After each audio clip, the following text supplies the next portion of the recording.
Hi friends, मैं आकांक्षा Sharma GK with आकांक्षा में आपका स्वागत करती हूँ। आज हम मध्य प्रदेश के इतिहास की 7वीं क्लास पढ़ने वाले हैं और इसमें हम सर्वश्रेष्ठ 200 वस्तुनिष्ठ प्रश्न पढ़ेंगे। ये 200 वस्तु प्रश्न का एक कोर्स है जिसमें से हमने 70 क्वेश्चन पढ़ लिए थे और आज हम 71 से 80 पढ़ेंगे।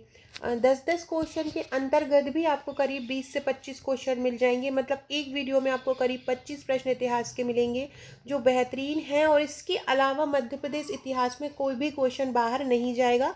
इनको व्याख्यात्मक हल किया है, मतलब आपको कोई भी क्वेश्चन है तो उसको पूरी तरह से बताया गया है डिटेल में, ताकि आपको उसके बारे में पता चले और उसकी जो पूरी डिटेल आपको पता चले। तो चलिए स्टार्ट करते हैं।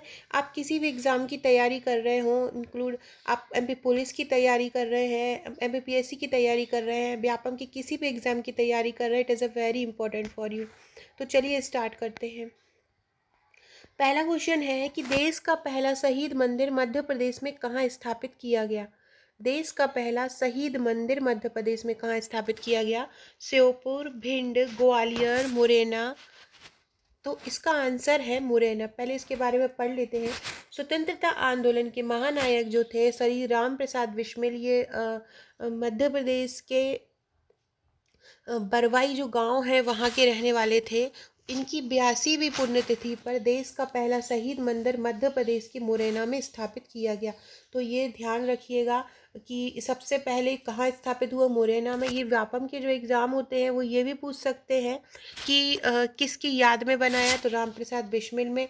और कौन सी पुण्यतिथि पे बनाया, तो 82वीं पुण्यतिथि पे। एक क्वेश्चन से आपके यहाँ पे 3 क्वेश्चन बन गए कि मुरैना मंदिर कहाँ पर है, शहीद मंदिर कहाँ पे है। शहीद मंदिर मुरैना में है। और किसके लिए ये बनाया गया, किस शहीद की याद में बनाया गया, तो राम प्रसाद बिस्मिल की। कौन सी पुण्यतिथि पे बनाया गया, तो 82वीं पुण्यतिथि पर बनाया गया। चलिए नेक्स्ट क्वेश्चन देखते हैं। फ्रेंड्स, ये हमारी यादें हैं, ये भारत और विश्व की यादें हैं और ये मध्य प्रदेश की यादें। इसमें आपको पूरा साल का करंट अफेयर बहुत ही सरल तरीके से कवर किया गया है। आप इसको एक बार में पढ़ेंगे तो आपको याद हो जाएगा। दोनों का अलग अलग चार्ज 120 रुपये है, सॉफ्ट कॉपी का मतलब PDF का। तो आप या तो मुझसे व्हाट्सअप करके इसको परचेज़ कर सकते हैं, या आप नीचे डिस्क्रिप्शन में आपको लिंक दिए वहाँ से भी आप इसको परचेज़ कर सकते हैं। बहुत ही सरल तरीके से पूरा करंट अफेयर साल भर का कवर किया गया है। ये हमारे मध्य प्रदेश पुलिस का पैकेज है। 6 फाइल आप देख रहे हैं। बुक गणित साइंस के आपको इसमें करीब 2000 वस्तुनिष्ठ प्रश्न मिलेंगे। ये वार ग्राफ का है। तीसरा तर्क शक्ति का है। चौथा MP GK का है और पांचवा आपका प्रैक्टिस वस्तुनिष्ठ प्रश्न। इसमें आपके भूगोल, इतिहास, राजनीति, अर्थशास्त्र सभी कवर है। नेक्स्ट क्वेश्चन है, चरण पादुका गोलीकांड कहाँ हुआ था? होशंगाबाद के निकट, छतरपुर के निकट, धार के निकट या रीवा के निकट। तो चरण पादुका गोलीकांड कहाँ हुआ था? छतरपुर के पास हुआ था। कहाँ हुआ था? छतरपुर के पास हुआ था। इसके बारे में पढ़ लेते हैं। चरण पादुका गोलीकांड में अंग्रेजों ने भील पलटन को गोलियां चलवाकर व्यक्तियों को, भील पलटन मतलब भीड़ जो थी उन पर गोलियां चलवा दी थी। इसको मध्य प्रदेश का जलियांवाला बाग हत्याकांड भी कहा जाता है। यह गोलीकांड 1931 में हुआ था। ये क्वेश्चन प्रीलिम्स में आया था, अभी इसी बार प्रीलिम्स में आया था कि मध्य प्रदेश का जलियांवाला बाग हत्याकांड किसे कहा जाता है। तो ये जो छतरपुर का जो चरण पादुका गोलीकांड हुआ था, इसी को ही बोला जाता है मध्य प्रदेश का जलियांवाला कांड। और ये 1931 में हुआ था, ये भी याद रखिएगा। ये 1931 में हुआ था चरण पादुका का। नेक्स्ट क्वेश्चन है, अविभाजित मध्य प्रदेश की भौगोलिक स्थिति क्या थी? विभाजित नहीं पूछ रहे हैं, अविभाजित पूछ रहे हैं। जब ही छत्तीसगढ़ अलग नहीं हुआ था। तो 17.46 उत्तरी अक्षांश से 26.30 उत्तरी अक्षांश तक, या 74.9 से पूर्वी देशांतर से 84.51 पूर्वी देशांतर, इनमें से केवल एक, इनमें से दोनों। तो पहले पढ़ लेते हैं। अविभाजित मध्य प्रदेश की भौगोलिक स्थिति 17.16 उत्तरी अक्षांश से 26.30 उत्तरी अक्षांश तक थी, तथा 74.9 पूर्वी देशांतर से 82.48 पूर्वी देशांतर के मध्य तक हो गई। तो याद रखिएगा, 17 से यहाँ पे 26 और 74 से यहाँ पे 82, ये मेन याद रखिएगा। 17 से 26 और 74 से 82।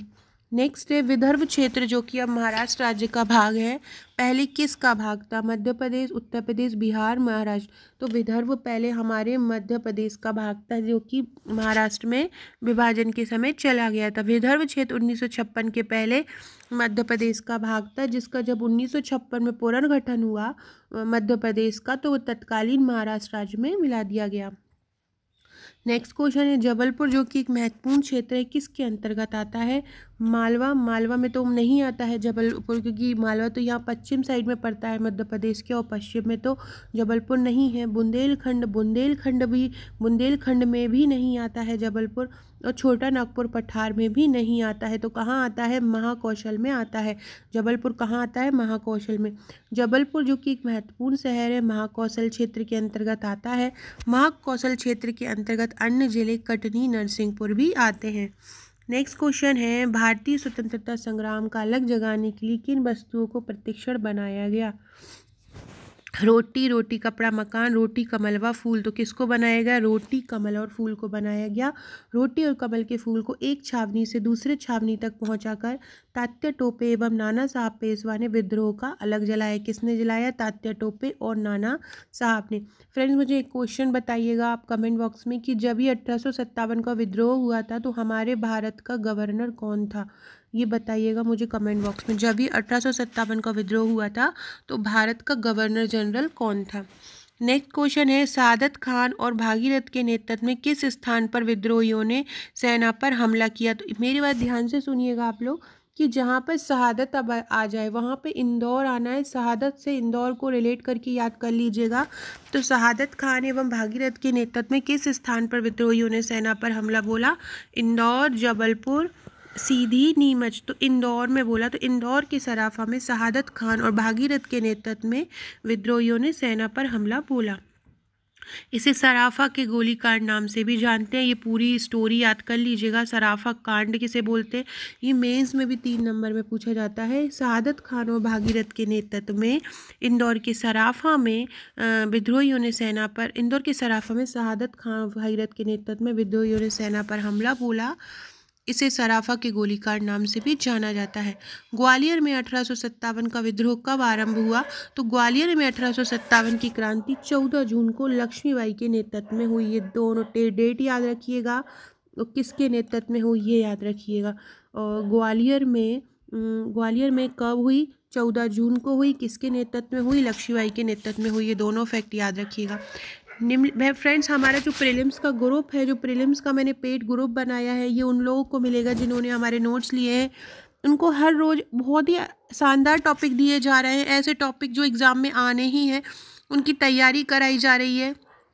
अगर आप प्रीलिम्स एग्ज़ाम की तैयारी कर रहे हैं तो आप वो ज़रूर लीजिए और अपनी तैयारी को बेहतर बनाइए। टेस्ट सीरीज़ भी जल्द ही लॉन्च होने वाली है 10,000 क्वेश्चन की, जो वेरी इंपॉर्टेंट क्वेश्चन जिसमें है किस स्थान पर सेना ने कैदियों की सहायता से अपने स्वतंत्र होने की घोषणा की? महेश्वर, मंडलेश्वर, धार और नीमच। तो मंडलेश्वर है। मंडलेश्वर में स्वतंत्र होने की घोषणा कैदियों की सहायता से की। तो मंडलेश्वर नामक स्थान पर 1857 की क्रांति के समय सैनिकों ने कैदियों की सहायता से अपने को स्वतंत्र होने की घोषणा की। इस घटना में बंगाल रेजिमेंट के बेंजामिन जो थे वो मारे गए। तो याद रखिएगा किस स्थान पर कैदियों की सहायता से स्वतंत्र होने की घोषणा हुई? मंडलेश्वर। नेक्स्ट क्वेश्चन है सेंधवा में किसके नेतृत्व में आदिवासियों ने अंग्रेज सरकार के खिलाफ विद्रोह किया? कहाँ की बात कर रहे हैं? सेंधवा की। और अंग्रेज सरकार के विरुद्ध विद्रोह किया। भीमा नायक, कोंडू, गजराइया या कृष्णाबाई। तो याद रखिएगा सेंधवा के थे भीमा नायक। सेंधवा के कौन थे? सेंधवा के थे भीमा नायक। अच्छे से याद कर लीजिएगा। सेंधवा के कौन थे? सेंधवा के थे भीमा नायक। सेंधवा में भीमाजी नायक के नेतृत्व में आदिवासियों ने अंग्रेजों के खिलाफ विद्रोह कर दिया था। 2 अप्रैल 1869 को सतपुड़ा के घने जंगल में, ये घने हैं, सतपुड़ा के घने जंगल में झोपड़ी में सोते हुए भीमा नायक को अंग्रेज सिपाहियों ने पकड़ लिया और उनको मार दिया। फ्रेंड्स, ये हमारे प्रीलिम्स के नोट से 16 फाइल आपको मिलेंगी। इसमें सभी यूनिट पूरी तरह कवर हैं आपकी 1 से 10 यूनिट तक। इसमें ऑब्जेक्टिव भी मिलेंगे और आपको वन लाइनर भी मिलेंगे। तो आप ये पैकेज हमारा प्रीलिम्स का ले सकते हैं। चैनल को सब्सक्राइब कीजिएगा, और ये व्हाट्सएप ग्रुप के लिए आपको डिस्क्रिप्शन बॉक्स में लिंक मिल जाएगी, वहाँ पे आप संपर्क कर सकते हैं। आप मुझे व्हाट्सएप करके भी नोट्स ले सकते हैं। Okay friends, thank you.